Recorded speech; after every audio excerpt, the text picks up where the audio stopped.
Support for Served comes from Picasso. In my years of playing and traveling, I've stayed at some amazing places around the world. That includes properties with enviable private courts and luxury amenities. But those places all cost a fortune to own, and the upkeep is a nightmare. Well, our sponsor Picasso says they want to change the game for second homes. They let you co-own just the share you'll use, and they can handle everything else. Picasso wants luxury co-ownership to be easy, and isn't that what anyone wants when they're looking to relax? To live without the hassle. You can learn more at picasso.com/served.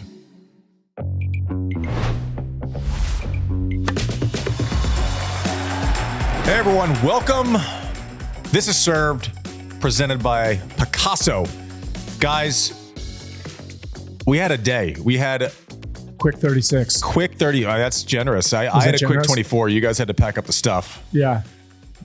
You guys have a lot of stuff. Production is, there's no carry-ons in production. We kept that team light too. That was four dudes in some cases. So you did four dudes in some cases. The documentary about documentaries. We went down the Nadal camp.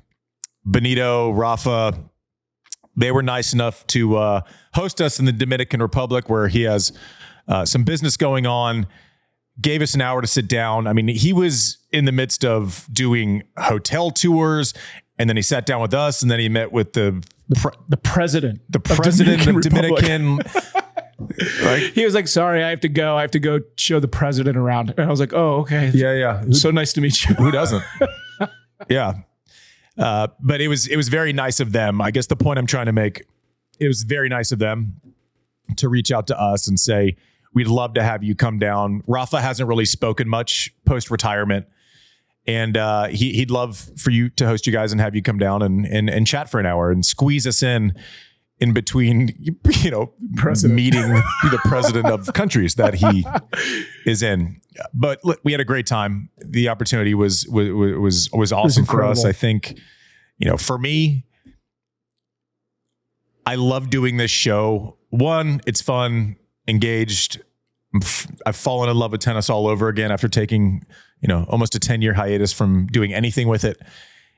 And I've never gotten the opportunity to sit down and talk tennis with Rafa, even though we played 10 plus times. Crazy. Never, but it's just not something you do. Yeah. I remember the first time I did it with Roger was he invited me to Laver Cup one year in Boston, and we sat in the front row and watched like two sets of a match. And it was Tsitsipas, I think, against Kyrgios. And we were just, what are you seeing? What are you doing? What would you do? And we had never done that, because you just don't do that. You're busy doing that to the person in confidence. But the conversation we were able to have with Rafa, just to see the way his mind thinks, kind of a pretty big overview of his career over decades, the start, the finish. He went into depth about the last year and a half and what were the difficult parts about that, what his thinking was, keep going, stop.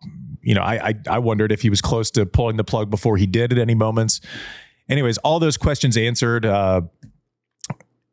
Some strategic stuff about Roger and Novak, and I won't root it anymore, but we are humbled that he chose to spend some time with us and expand upon his career. He was so relaxed, so honest.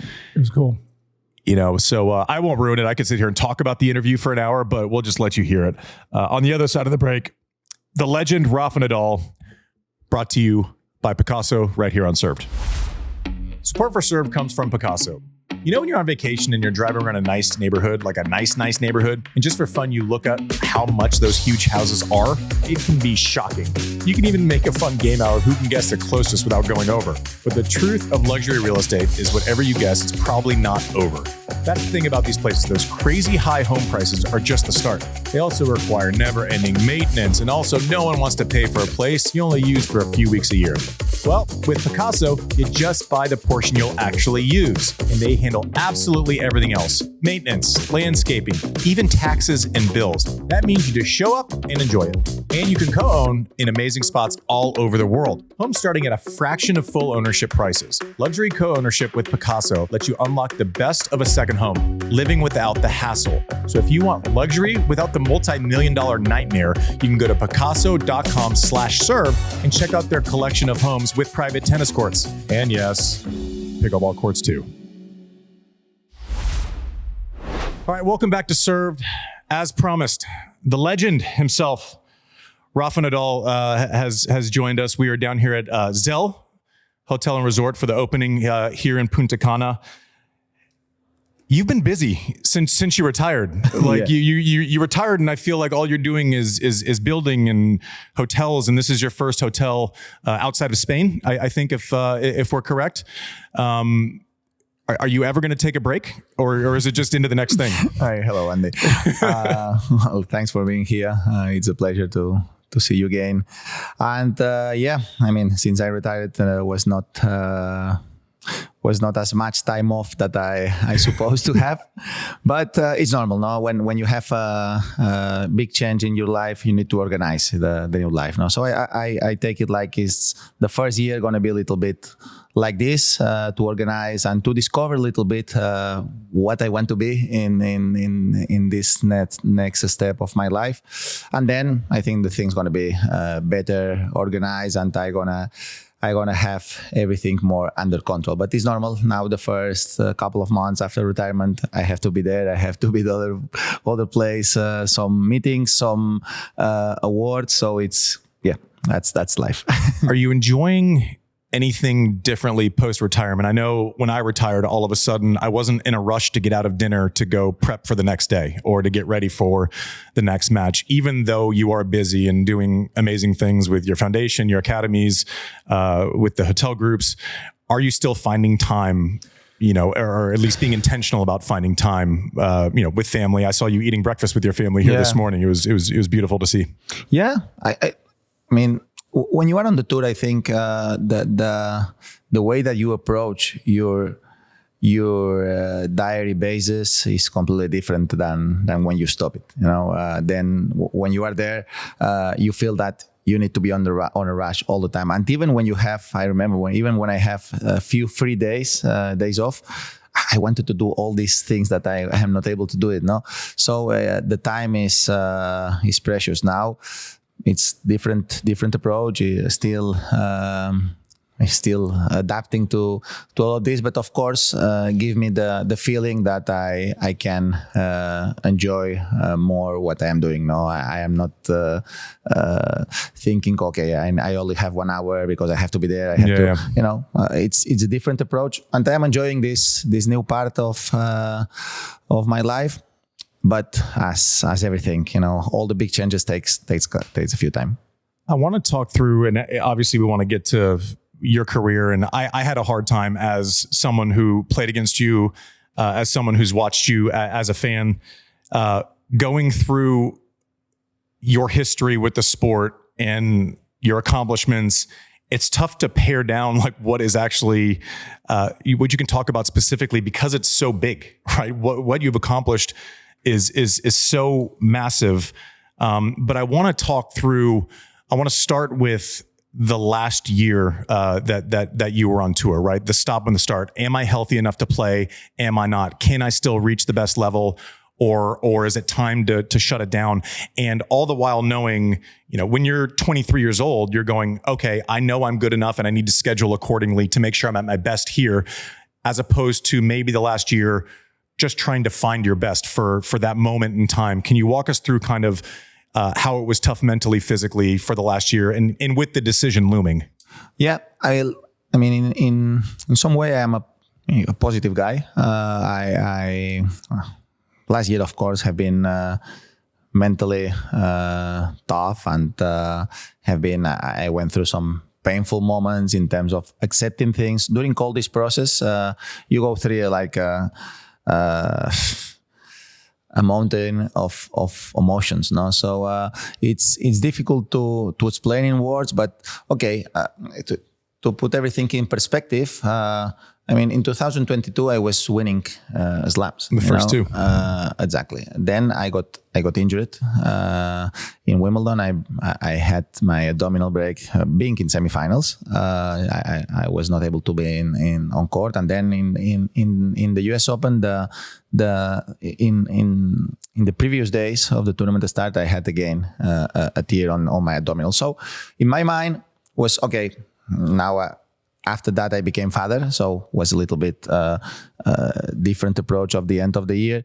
But I say, okay, I'm going to prepare myself. I have been playing very well. I'm going to prepare myself to start the 2023 in good shape. Then what happened in 2023 is in the first tournament of the year, well, second, but first in Slam. In Slam, I against Mackenzie McDonald, I had a big thing in the psoas iliac. So here start the big process, because in theory was an injury that it will recover properly, even if have been an important one, but it's gonna take time. But I was practicing, and I felt that the things were not evolving the way that I wanted. So arrived a point that we decided to go for surgery, because after talking with different doctors, top specialists on that area, they say, okay, if you want to keep playing on the tour, I think the only way is to go through a surgery, an important one, but we think that you're going to be able to come back. Okay, so I accept the challenge, because at that time for me were some doubts if I have to do it, or already, okay, I have 37 years old, so maybe it's the time to stop, and okay, let's stop it and don't go through all the process. But I accept that. I decided to keep fighting, because in some way 3 months before I was being one of the best of the world and competing for the most important event. So and at the same time I was enjoying doing what I was doing. So I tried. After the surgery, the things went more or less well, but they find a little bit bigger problem in the psoas iliac. They had to remove an important part of it. But after that, started all the recovery process. So take it like 6 to 7 months. And I started practicing, and I felt quite well. The problem is I still had the feeling that I was not able to push. I felt some limitations in that area. That is an important area, of course. So I give myself just a time to see if I am able to recover myself the proper way. Because in terms of tennis, I still feeling myself well, competitive. I didn't feel that I lost speed on the ball. Just need to recover the physical confidence and take it out the limitation. That's why doing all these months have been difficult, because in some way I felt, okay, let's keep fighting, because at some point maybe that gonna work well. But weeks, 1 week, another week, I was able to compete, but I was not able to compete at the level that I wanted, for different reasons, because I was not playing enough well, maybe. But inside myself was because I was not able to move the way that I was used to move. No, so arrived a moment that after Olympics, I come back home and I say, okay, it's over. I feel it. Before I didn't feel it, but I wanted to give myself the time. After that, I say, okay, don't make sense anymore. I don't feel myself that I go with this issue. I don't feel that I'm gonna come back being competitive at the level that motivates me. So then, when I felt that, for me, it's over. I want to get to the Olympics in a second, because it was one of the more special moments that I saw in your career during the opening ceremony. I do want to spend a minute on the training aspect versus healthy, because I think when us dummies, pundits who talk about tennis, talk about it, it's like you're healthy, you're not healthy, but you also have to be healthy enough to train the way you want to be prepared. It's not as if, okay, you don't have pain here anymore, I'm ready to go. It's pain here anymore, but then I need to feel what it's like to get out of the corners, where you're not compromised. So it's not even healthy enough just to participate without pain. You have to be healthy enough to train. You're someone who no one ever questioned whether or not you were going to be prepared if you chose to take the court. So explain basically just your process, and how do you have to feel in practice in order to feel like you can somehow find something on the match court? Well, I was able to come back at very, very high level after injuries during most of the times in my career, because I was able to. First of all, I was not a guy, maybe because I had plenty of injuries, but I was not that guy that I come back and I have fear of hurt me again. I was not going out again. I was not thinking, okay, I need to take care here because if not, something negative can happen again. No, I was able to, okay, I come back from injury, things I feeling well now, so let's practice, let's prepare. So I just, in some way forget quick what happened. So I was able to go on court, practice with the intensity that I needed. And then I think I recovered quite fast the physical intensity, and the tennis level was not a big issue for me most of the times. Of course, as you know very well, sometimes you play. I don't know about your level. No, yeah. I have no idea what it feels like to be at your level. You know exactly the same. You know exactly the same than me. That sometimes you feel better, sometimes you feel worse. But that's part of the business, no. But I was able to recover well. Then it's about you have limitations or you don't have limitations. So that's it. After this last injury, the thing is I have limitations. Before I had important injuries, but when I came back, I had limitations maybe one day, but not all the time. Yeah. So you are able to live with that and to go on court, and you don't feel, okay, maybe I have limitation today, but most of the days I don't have that limitation. So you still believing that, okay, I can keep fighting for the most important things. When you have limitations all the time, then you start feeling, okay, how I beat this guy, how I beat this. Yeah. You have to take risks that you wouldn't normally take or make decisions you wouldn't normally make. Exactly. And of course, a guy like me that I have been practicing all my career with very, very high intensity, that's the way that I understand the sport. That's the way that I enjoy the sport. So when I am not able to do that anymore, then for me, it's not anymore that interesting. It was interesting watching from afar. And I remember vividly this one moment where you played in Rome. It didn't go the way you wanted to. And it felt like everyone, all they wanted to do, because there was the element of not knowing if we would see you at certain tournaments that you've won 10 times. Again, I felt like everyone wanted to celebrate you, and it almost felt like you didn't want to be celebrated because you weren't finished in your mind yet. I remember seeing Rome and you had lost, and seeing there was this amazing shot of the overhead view. It must have been a drone or something, where it's tens of thousands of people. Yeah. And you felt like they were there because they wanted that moment to say goodbye or to wave. Exactly. But it had to be a weird situation for you to have all these people that want to say goodbye to you, but I didn't want it. But you're not. but you're not ready to say goodbye yet. But I will say, one of the things I'm amazingly happy you did. I was amazed. I hope you understand, and I'm sure you do, the significance of Olympics opening ceremony when you're walking the torch. You from Spain taking the torch from Zidane in Paris, that's not something that happens. No, that takes decades of respect. That was one of the coolest moments of my tennis fandom.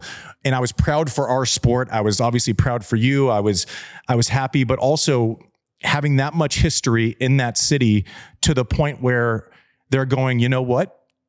You're Spanish, but you're also one of us. You are one of the most important figures in French sports history.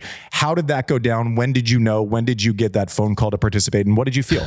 Well, I will never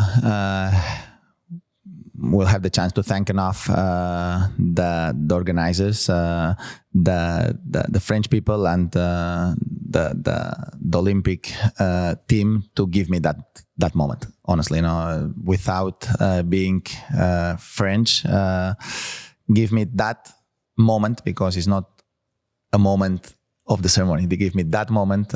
We received the torch from Zidane in front of the Eiffel Tower. I mean, have been one of the most emotional moments in my tennis career, without a doubt. Olympics is something else, because it's not only tennis. It's the most important event of our world. That is a sport. So be part of it have been for me a recognition that meant a lot to me.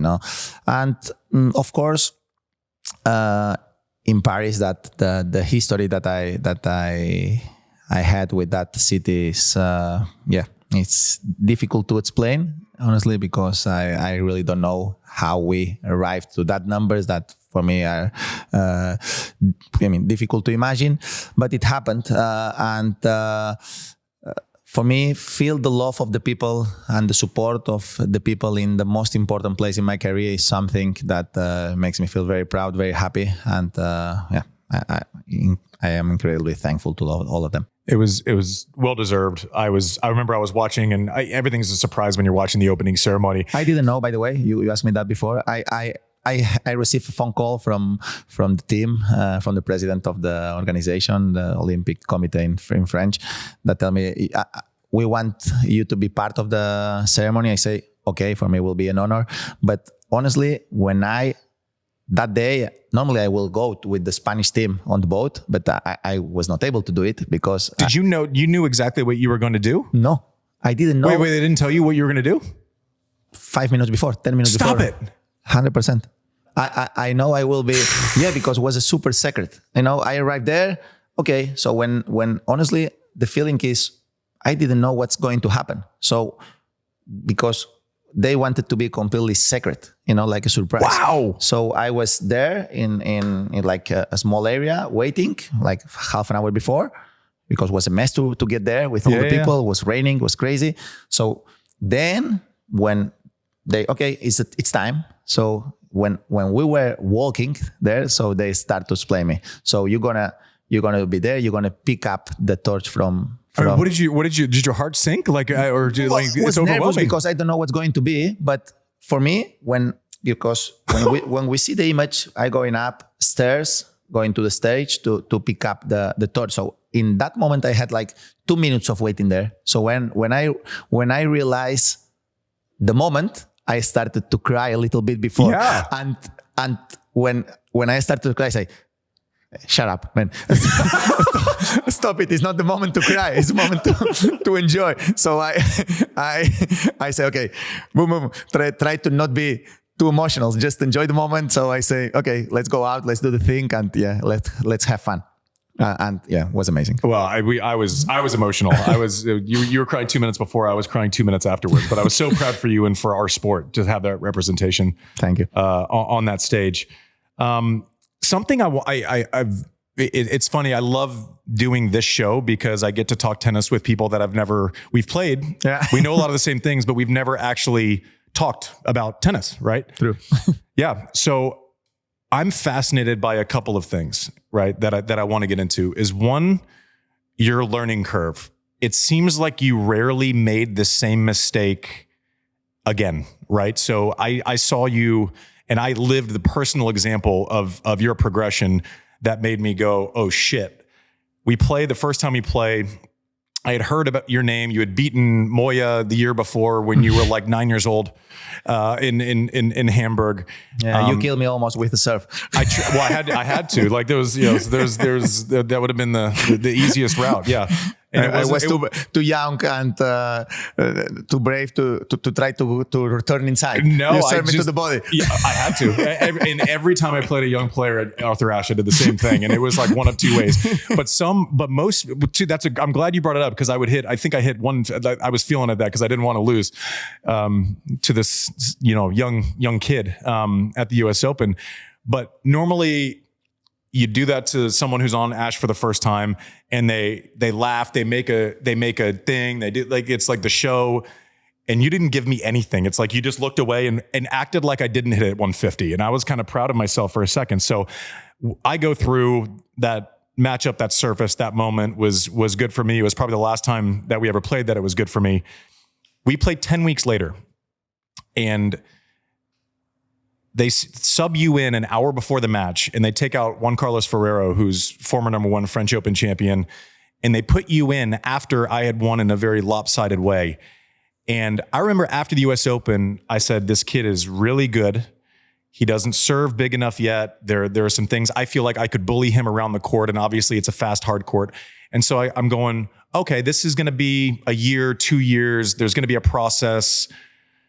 And it took me exactly 10 weeks to change my mind about you in a completely different way. We play a Davis Cup. They throw you in. At that point, it was the largest crowd that had ever viewed a sanctioned tennis match. So we played to half a football stadium. I remember walking out, and it was at that point in my career, I'd been in most situations in a short amount of time. It had all happened very quickly. And when I'm telling you, you didn't blink, the situation, it was as if there weren't all these external things going on. Head down, and you'd made me win every point 5 and 6 times. And I remember sitting down and I go, I need to find a way to get something easier, right? My body is hurting.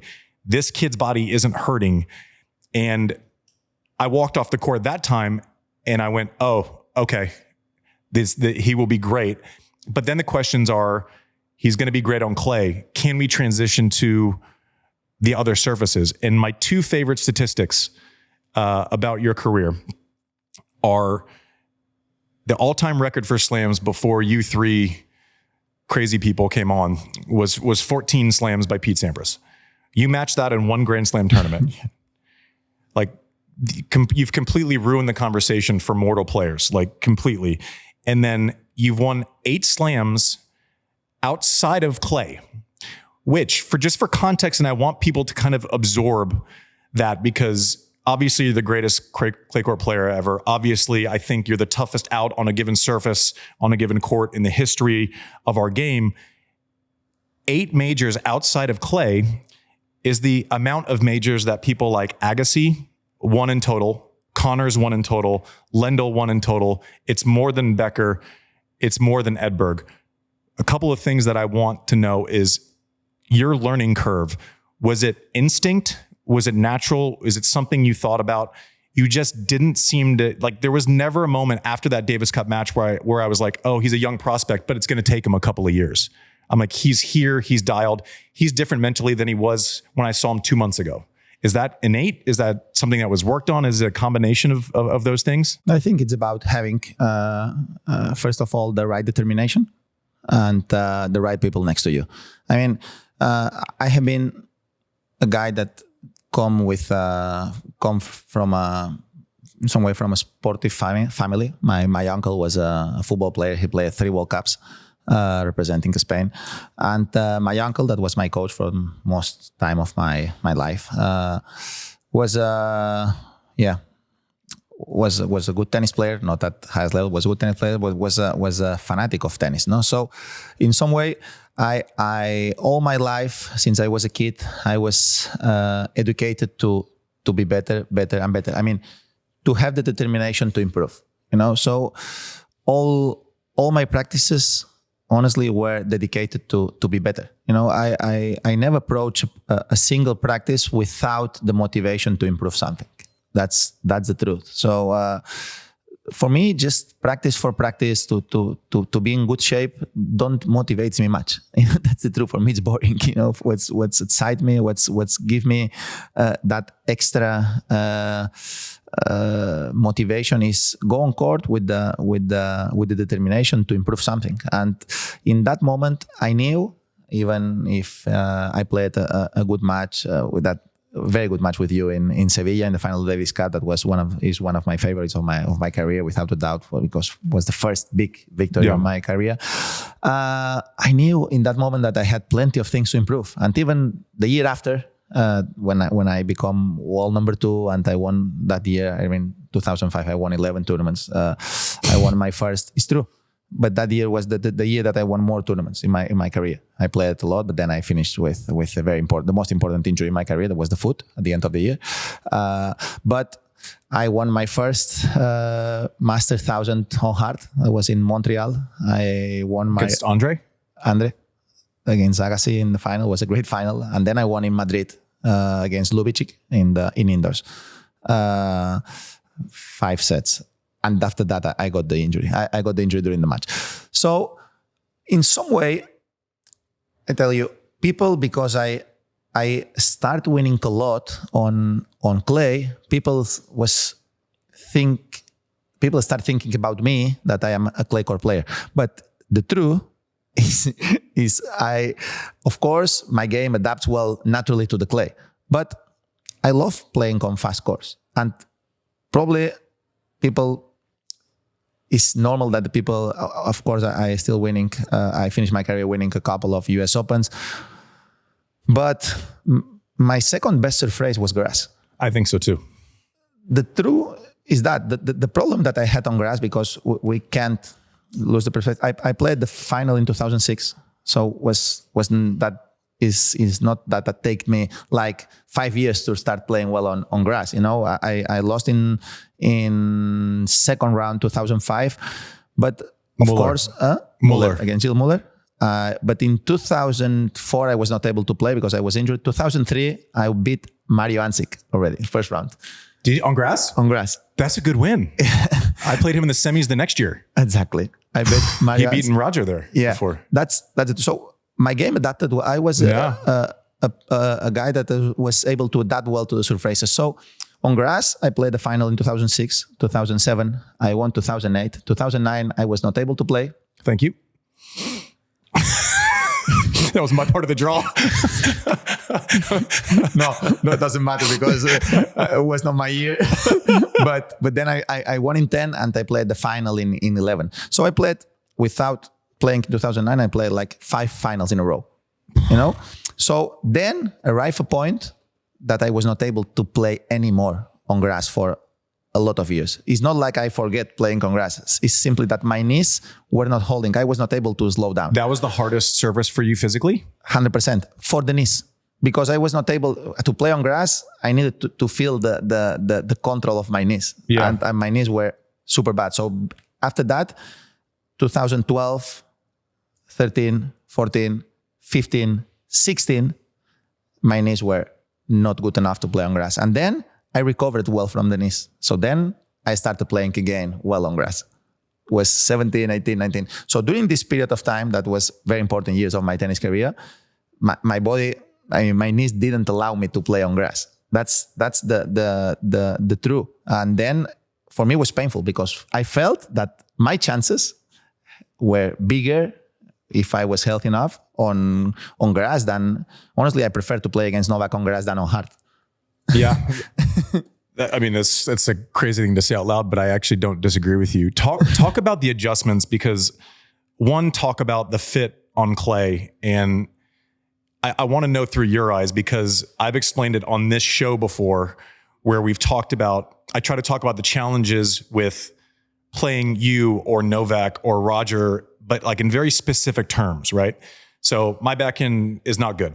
I have to hit it cross court. That's where I like to hit it. That goes into your forehand, right? My options then are to check, my footwork 1 or 2 steps this way to protect my backhand. And I could always tell playing you in the first 10 or 15 minutes, you could either give me the slow death where you just keep pounding to my backhand side. I'm hitting them above my head, trying to find line either to get to your backhand, and then at least it drives traffic a different way.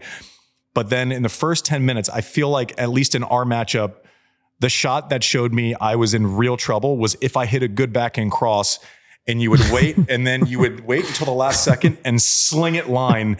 And there would be 15 feet that I would have to make up. So now my decisions are stay home and be shitty on my backhand on this side, or give him free access to that side to protect the forehand. Break down what, like on clay especially, how did you kind of negotiate strategy? Because both of those were great options, right? You can go after people, especially later in your career. The further your career went on, the more you could be aggressive off of both sides, especially your back inside and when you would stick at cross court and kind of pin people in that corner. But just talk through clay, your process. Why does it fit so well? And not in like a simplistic version where it's like he slides, he's big, he hits the spin mechanism's crazy. But did you have to make any adjustments for that surface, or was your stock game just a perfect fit for clay? Yeah. I mean, it's true that I have a few things that are natural that helps, my movements, I was able, as you know, to slice very well.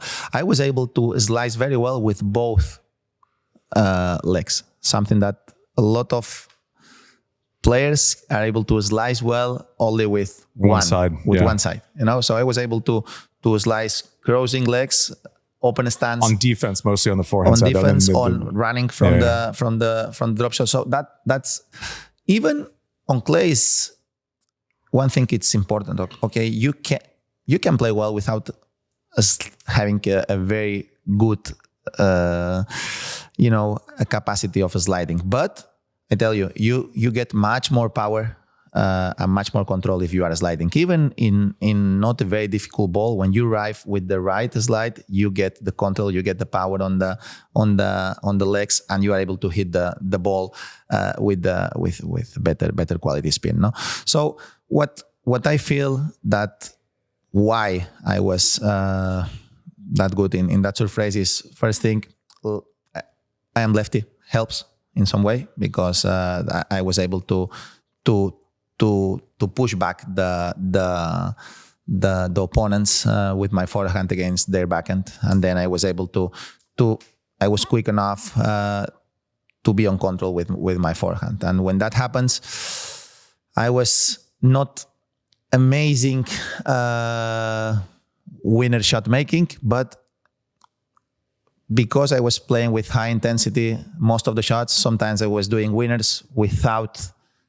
I would say winners at the top, like the best players in the world, Novak, winners aren't hit, they happen. Exactly. I mean, I was not looking for a winner, but happened to winner. Yeah. So at the end, for me, in a basic way, I was the player that I was able to play better quality shots without taking many risks. My ball was creating a lot of damage on the opponent without having a lot of risk for myself. And that balance on clay is decisive. You can't pick up the ball too early because it's dangerous. If you go too far, okay, you can play, but it's difficult. So I was able to manage the aggressive part and the defending. And I was able to go through defending zone to offensive zone quick. So that's I think creates in general what happened is when I was playing very well, of course, I was winning a lot of matches. But when I was not playing that well, the opponents felt that they have to play for a very long time. Physical. Very long time and very precise. So in some way, I created the stress on the opponents in that matter. I can confirm that stress.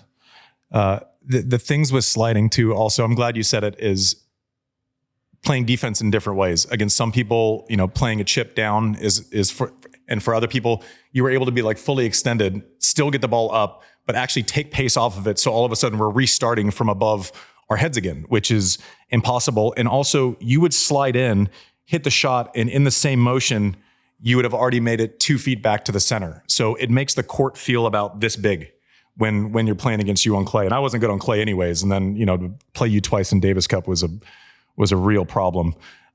Talk about the adjustments, because I actually said last year on our show after Roland Garros, we were talking about what's next. And I said, I think Rafa's best surface is grass outside of clay. And I said, I actually think, if he's not moving as well as he did, I actually think he has the potential to go further in Wimbledon than maybe any slam and put the least amount of wear and tear on the body. But talk us through, because I would get so mad, but it was from a place of envy, where you would win Roland Garros, and then grass, I think, was my best surface, win Roland Garros, and then we would play, and you would literally be there the next day after winning Roland Garros. You'd be at Queens or wherever, and you had gone from like return position for the last 6 weeks, where it's a little bit further back and you're trying to create some space. And then I would walk by your practice court and I would just see you ripping returns from a foot inside the baseline. And I'd be going, like, what is going on? Talk about that transition. And I want to hear about your slice, because I think especially on grass, you would use it different. You would always use it up the line to kind of drive traffic to your forehand. Yeah. And then I don't care what surface we're on, that forehand that you were able to create, but just talk about how the chess match was a little bit different once you got to grass. Well, first of all, I enjoyed a lot the transition. I love it. And I make a big mistake in 2005. That's because 2005, after winning, that's normal, it's natural, it's human. After winning my first Grand Slam, I was young, I won Roland Garros. Then my mind was, okay, I won Roland Garros. So I didn't put all the attention to the grass court season. And I went to Halle and I lost first round. And then I arrived to Wimbledon. I lost to Muller. So for me, in my mind, I played the semifinals being juniors in Wimbledon when I was 16 years old. So in my mind was, okay, I need to play well on grass. Is what was one of my motivations and my goals. So after that, I said, okay, if I keep winning Roland Garros, next day I'm gonna be practicing on grass. It's like a mental obligation to not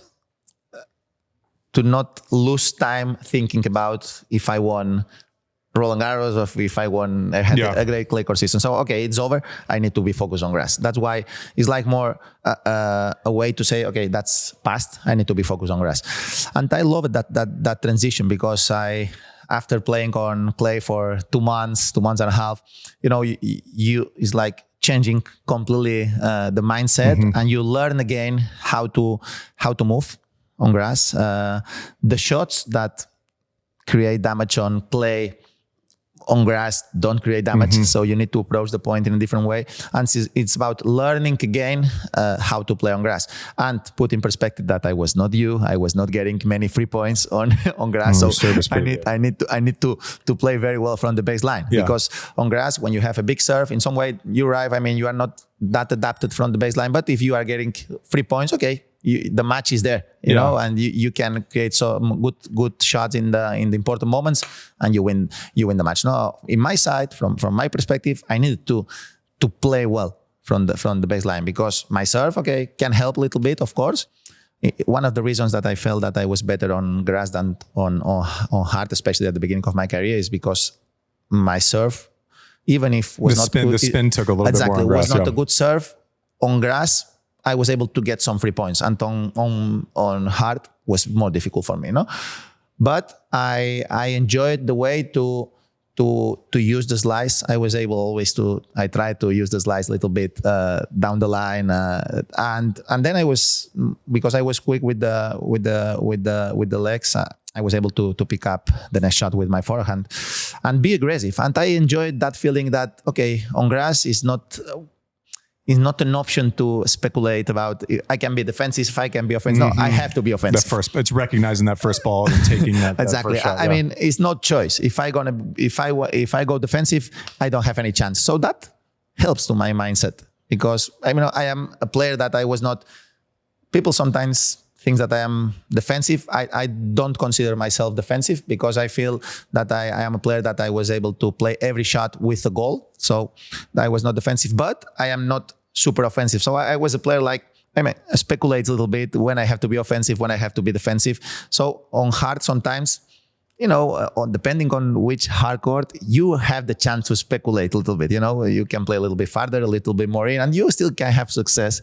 On grass, I feel you don't have that option, and that helps me, because I know I didn't have that option. You like the clarity of it. Exactly. So I know I had to play that way, and I enjoy doing that. And I have to return more aggressive, and I did it. I have to go to the net more times, and I have to do it, you know. And when the ball is there, I need to go for the winner.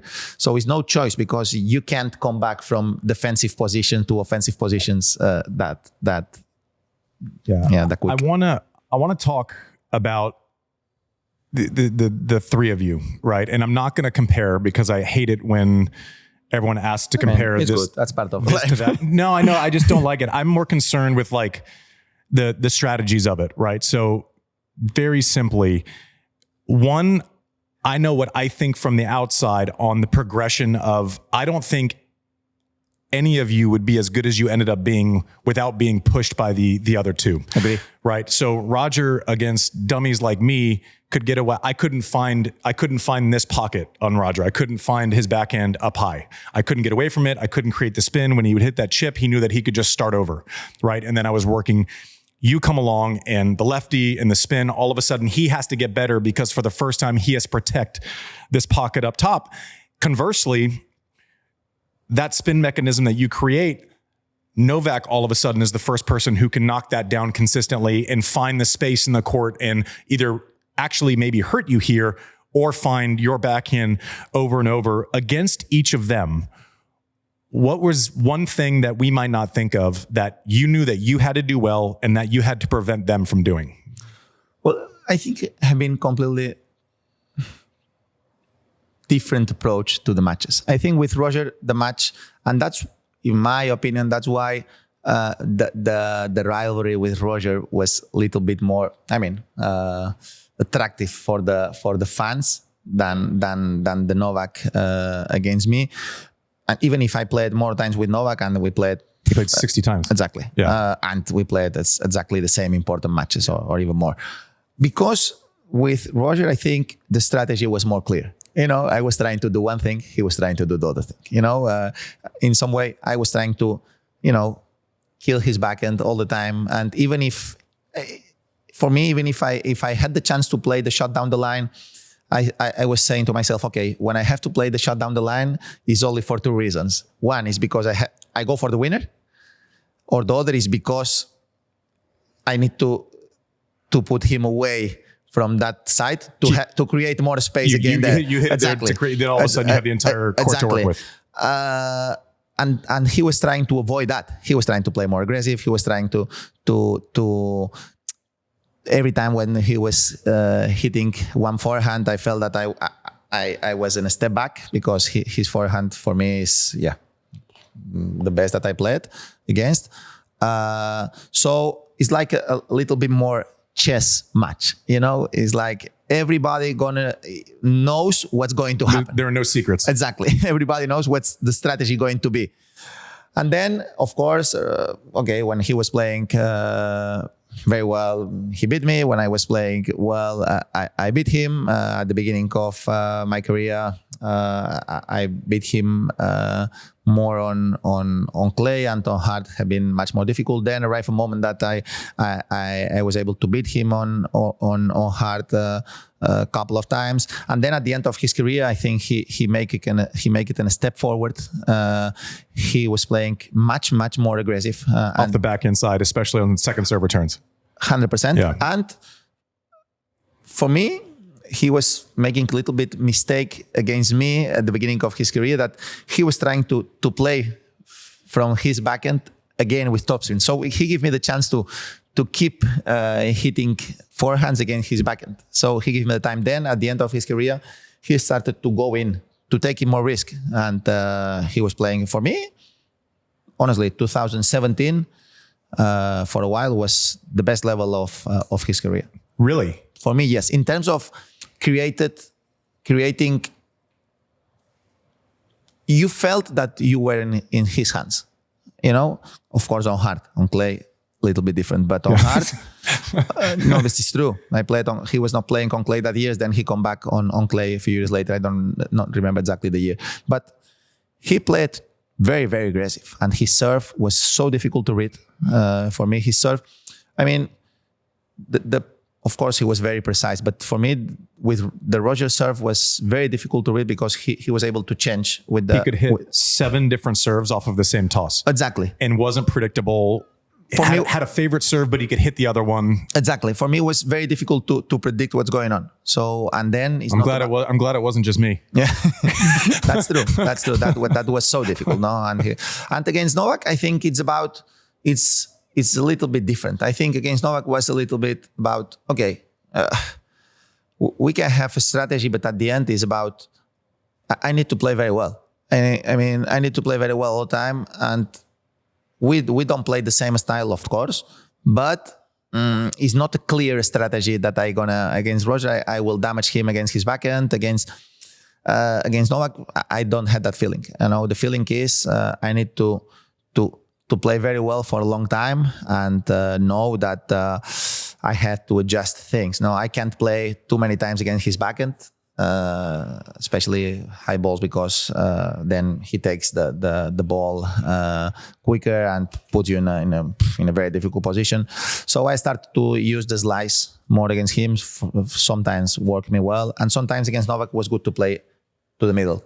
To don't give him a lot of angles. I think with Novak, when you were able to open him, if you don't really create a lot of damage, he was able to open you more. I think he's the best of all time at switching directions. Yeah, like 100%. He can take your forehand and find line, or it was safe. In terms of control, ball control, Yeah. I think he's the best I ever played. And I ever saw. Yeah. I want to talk a little bit before we wrap. We talked a little bit off the top of how much you're doing, how busy you are. I want to spend some time talking about the Rafa Nadal Foundation and the impact. You're serving 10,000 kids. You're in Palma, Valencia, Madrid. How do you juggle all this stuff, and how important is it for you to kind of take your lessons learned over a lifetime of tennis, pull out, what those lessons are, and then find a way to share those lessons at scale with kids? Well, I think people who were lucky enough, like us, that we had a good life, we were able to follow our dreams and to have opportunities to do what we like. I think we have a responsibility to give back. That's first step. For me, it was clear that in some way we need to be positive examples on that, because we can inspire people on helping others. It's not only about what we can do; it's about what we can inspire the other people to keep doing to create a better world. No. From our perspective in my foundation, we strongly believe that sport and education have the power to transform realities and to create opportunities. No, I think we work with kids that we really believe that are the ones that have to have nothing to do if they are in a very bad environment when they are kids. So in some way we try to show him another reality. We in a positive atmosphere. We try to put them in a positive atmosphere with teachers practicing sport to give them the possibility to watch another thing that what they are used to see in their daily basis at home. And honestly, it's one of the things that I'm more proud in my life, because after over 13 years of foundation, we were able to grow, but to grow the proper way. I mean, to grow not like in a marketing to make sure you're still there in 30 years. Okay, we're there, but we're not doing things. No, to really create an impact on that kids that they have problems. No, and we keep growing. We have the determination to keep creating these safe spaces and these centers that kids are go there and forget about their realities. And in some way, we see the results, and the results are amazing.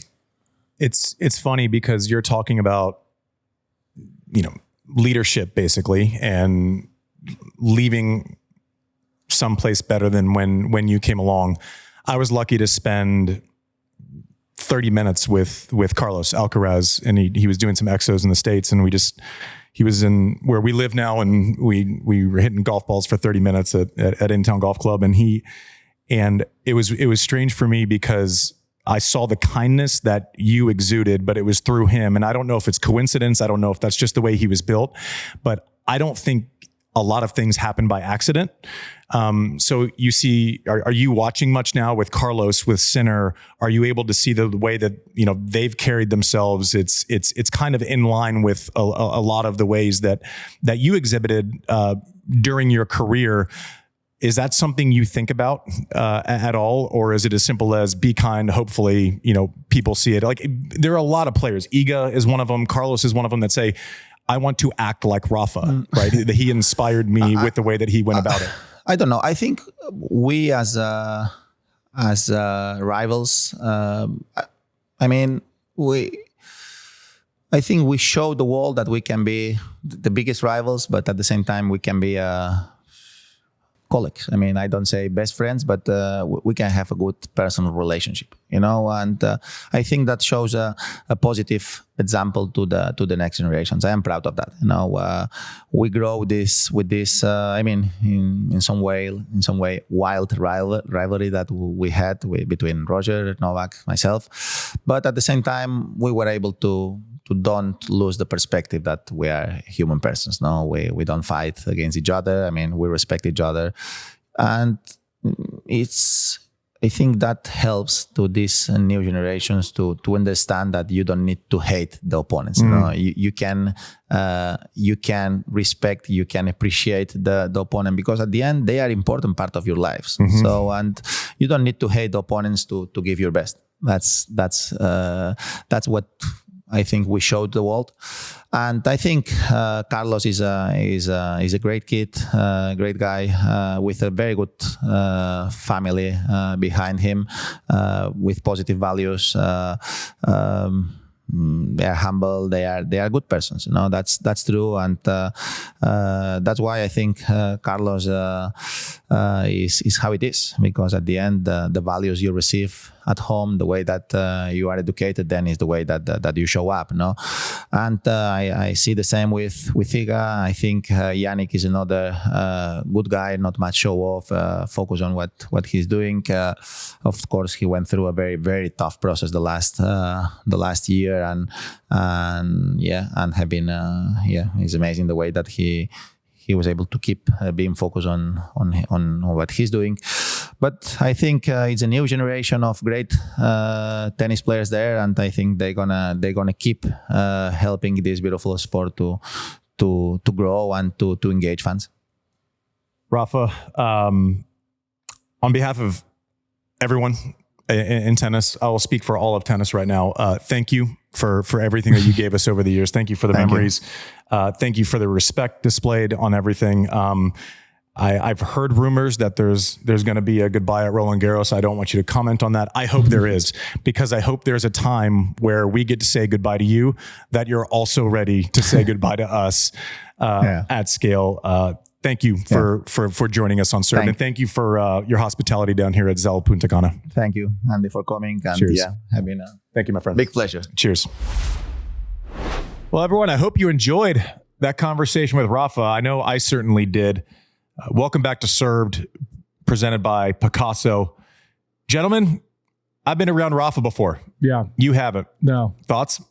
He was the nicest super champion I've ever met in my entire life. Yeah. Sorry. None taken.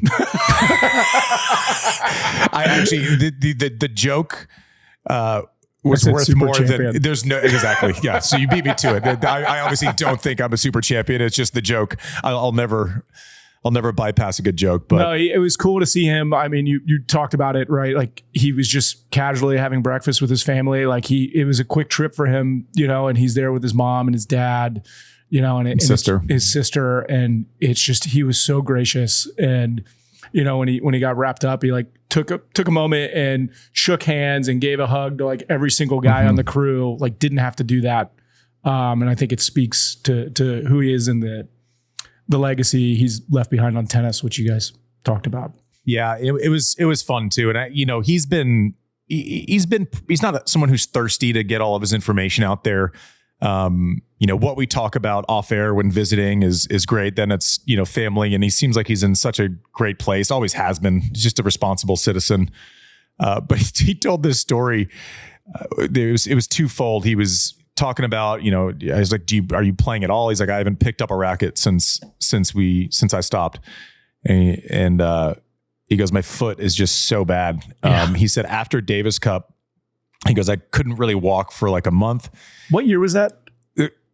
No, that was when he just retired. This year. He has had a foot injury for a long time. And we think foot injury, it's like, okay, you get over it. And I'll get to that in 1 second. But he just said after he retired at Davis Cup, he couldn't really walk for about a month. And he said, we were talking about kids and how they're funny and, just like two parents. And it's so funny how he can kind of morph between 14-time Roland Garros winner and dad who has to walk his son down the steps also, right? Like, it's just a weird... kids just normalize everyone, right? It's a common ground that no matter who you are. But he told this story, and he was so happy telling it that for a month he was kind of like sidestepping down the stairs, and he would be like, he's like making all those sounds because his foot hurts. And then I guess he had to go out of town to do something, and he called his wife Maria, and she was laughing because their son, without him there, was sidestepping down the stairs going, like a 1.5-year-old son. Yeah, just imitating him because he thought that if my dad, Rafa Senior, walks down the steps like that, I guess I have to do that all the time. That's just the way you walk down the stairs. Just it. In pain. So he's talking about his foot, and he mentioned it during the interview and how bad it was. You know that he's had a lot of injuries. He plays so physical. It's not super surprising. I thought he was going to be done by 27 or 28 years old. If I'm, being honest, I'll tell you what I got right. I'll always tell you what I got wrong. His longevity is something that I got extremely wrong. Mike, you saw it. He took his shoe off. There's a gremlin coming out of his foot. He kept describing, he kept going like, it's doing this. And like my foot hurts. He's pushing Mike is for the audio listeners. He's pushing his fingertips together and they go up like a triangle. Yeah. It looked like, I said it to him. I go, your foot is pregnant. The top of your foot's pregnant. It was just like a ball. It was a little bit smaller than a golf ball just sitting on top of his foot. And he just like is casually walking around with it like that. I'm like, bro, like I'd be at home. My wife would be waiting on me. Like I would be like, I can't go anywhere. I can't do anything. It's gross looking. He's tough. He's tough. Tough. There's something living in there. He thinks it's a tennis injury. I think it's like I don't know.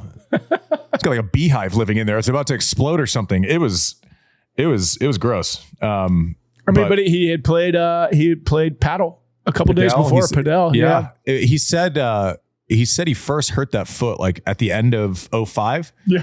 And he's like, oh yeah, 05 was a good year. I won 11 times on tour. I mean, 11 times on tour in 1 year. These three.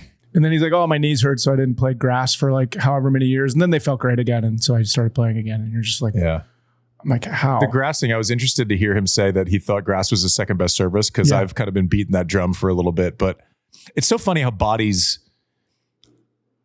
like on clay, because I don't slide fluently, and that's giving myself credit still, everything hurts. Like I get little pulls because I'll slide and then my leg will slip out. So it's all these little like pulls, right? Yeah. And so not only am I fighting against the movement, then I'm fighting against the bring back. So my legs got exhausted from all those little movements, and kind of I was fighting against my movement the whole time. I never felt anything on grass.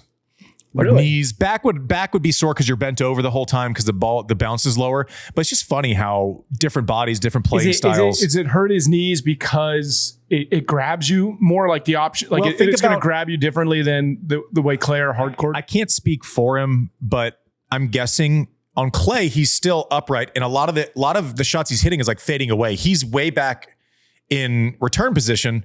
So he's not having to crouch as much. He's laid back. Basically his body's just more upright more often.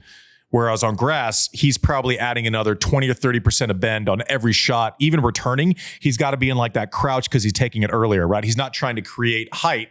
He's trying to create speed through the court. So 20% more kind of bend and significance on every shot. Now he's adept and his body's adept at getting out of the corners, which is pushing off on one leg, but it's not that like as much of a crouch is what I would be guessing. It's just you do it. And I know people are gonna be like, you have to bend your knees on clay. That's not what I'm saying. I'm saying the movements are different. You live in that crouch, but it's like an extreme crouch where you're 20 or 30% more kind of committed to it than you are on clay. But what a legend. Yeah. I tell you what, it makes me want to go after just being present for that conversation. It makes me want to go back and watch a ton of his matches. I know. I one part that I liked is I was explaining how I had explained to our listeners the choices that you have to make against someone like a Rafa, right? Where it's like, oh, just hit it to his backhand. It's like, no, I'm trying to survive the next shot. Like that's the last thing. And as I was explaining, like, hey, I had to, you were hitting it up and away to my backhand. And then when I knew you were really confident, the shot that you hit, and he kind of motioned with his hand. He goes slinger, like he kind of did that little slinger up the line. I'm like, yep, that's the one. Like he knew in real time what I was getting at. It's so funny because you can not speak to each other about tennis, and then I get halfway into a thought. He knows exactly where it's going to end. That was cool. Hey, definitely go back and watch it. If you guys are listening to the podcast, just go back and watch the full interview. It'll be up on YouTube. I mean, there are subtle hand movements the entire conversation where you're like, how are these guys like just, you guys were on wavelengths when talking about tennis, where I'm glad you guys ended up describing what you were doing because it was pretty cool to see in person. It was fun to see. It was fun to hear. We had talked at dinner the night before, just kind of going through, I asked the question, what do you guys think is interesting? I know what I think is interesting with Rafa, but what do you all think is interesting? And we, got to the part where I go, I don't want to compare careers and say who's the great, like that stuff. Who cares? Like they're all great, right? Whatever. I don't need to make him answer that question for the 77th time, that day. But I go, I do want a little bit of like, I'm going in against these two. What do I have to do? And it was kind of almost exactly what we had talked about. Yeah. I go, I wonder if he's actually going to say out loud, well, against Roger, he was just going to beat me with his backhand that day. Like, and I was just going to do that. And, it was interesting to see. And I thought he was pretty honest about the feedback with what he wanted to do against Novak and Roger and what he had to do and what they did well. And, and I thought a couple interesting things. He said the 2017 version of Roger might've been the best that he faced. Yeah. I'm going, oh, I don't know. I thought the 0405 version was pretty good too.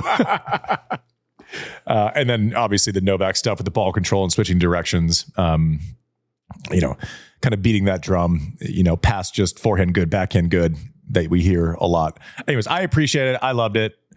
I can't wait for his doc. Well, his worth the trip. documentary is going to be amazing. Yeah, that's coming out. I don't know when it's coming out. I'm probably next year. Assuming I mentioned it and I didn't make him confirm it, but I know they've mentioned it a little bit. They're going to blow it out at Roland Garros for him. It's going to be pageantry and as it should be, to celebrate him and to kind of say goodbye. I might have to get a flight over to officially Paris to go see that. Yeah. It doesn't look like we're going to get a job, so you might as well. Yeah, you might as well. I might as well just go. You might as well. I don't know that anyone's going to pay for that flight, but I don't know. We'll see. Anyways, thank you for listening to Served, brought to you by Picasso. Let's tease what we got coming up, though. What do we got coming up? We have Brene Brown on Thursday. Brene Brown is being released Thursday. We're shooting it on Monday in Austin at the Vox Media stage, right? It'll already have been done. Yeah. So we'll release that on Thursday. We're going to do a bunch of quick serves because I know because we took the Rafa episode, which obviously that's what you do when you haven't heard from him post retirement and you get that opportunity. I know we're a little light on Indian Wells, catch up, and seeds are losing and the whole thing. I think we'll do a bunch of quick serves this week just to catch up and make sure that we're focused on what's going on currently at Indian Wells as well. That's about it. What else? That's it. And then we got Indian Wells recap next Tuesday. And then we're right into the Miami Open. Let her rip, Tater Chip. Thanks for listening to Served, presented by Picasso.